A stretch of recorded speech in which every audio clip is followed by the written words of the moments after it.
this play, Aalst, is exactly what theatre should be looking at. But this is a good example of how theatre can go somewhere beyond the limitations of all the other elements of the state. The only rules you live by are your own. I suppose initially I just felt the weight of it, the heaviness, and to some extent that persists. But the voice asking the questions, it's very strange. It has to rise above that sometimes. It has to ditch empathy and pathos, but sometimes I find that very difficult. And it's also the way the scenes are juxtaposed. You ordinarily, you know, if it was straight narrative, if it was linear, then a scene would pretty much inherit the emotional weight of what had gone before. But that doesn't always happen in this because of the way that it's written. And so you have to do some pretty sharp turns, and it also means that your question, some of your questions are not necessarily furnished by the reaction to the previous question.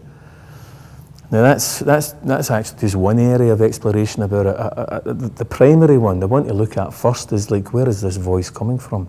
Whose voice is it? And the most obvious one would be, it's the judiciary, it's the voice of a judge.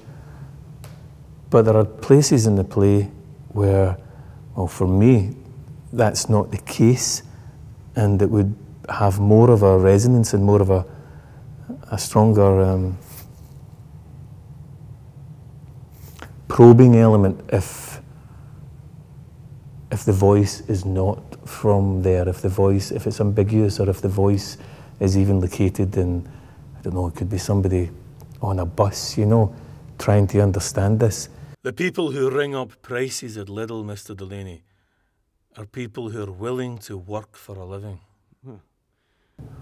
Recollections of what happened, for example, with the murder of the wee boy, James Bulger, and how the way it was dealt with in the media, there was something quite disturbing. You even had the chief of police, or some high-ranking policeman anyway, saying that he was talking to one of the young boys who killed James Bulger, and he said, I looked into his eyes and I saw evil. And I thought, well, that's a very strong thing for a policeman to say on the 6 o'clock BBC News, you know, and that kind of maybe lets people off the hook, because this was just evil. And where did that come from, you know? Is it something which is out there? And if so, well, where does love come from then? Is that also out there? What responsibility do we take for anything?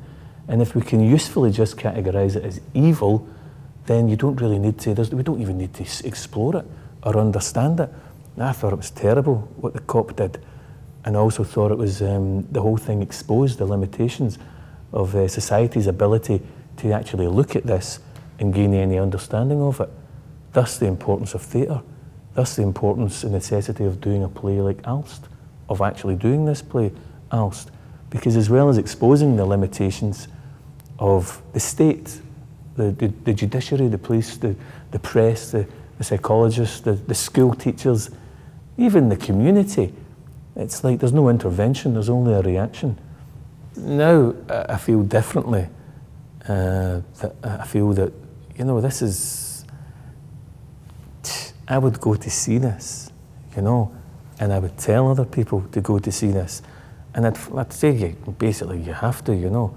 It'd be stupid not to go and see this, you know.